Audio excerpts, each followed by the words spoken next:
feu, doncs, Elisenda? Doncs havíem pensat que, com que tothom hauria de tenir el dret de poder decidir, poder participar en unes eleccions, el que no pot ser és que, com a mínim, ni es plantegi que puguin votar els immigrants. No hi ha ni immigrants ni de primera ni de segona, o ciutadans ni de primera ni de segona. Escolta, i com ho feu, això? Tu cedeixes el vot al Tariq? Sí, doncs, li he proposat que sigui... Tariq, què opines? Què opines tu? Home, el primer de tot vull donar les gràcies a l'Elisenda Poch perquè m'ha donat l'oportunitat d'opinar, de donar la meva opinió sobre la ciutat i jo crec que hem de tenir el dret de votar perquè som ciutadans i hem de participar en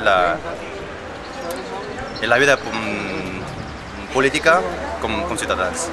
Molt bé, felicitats doncs per haver votat.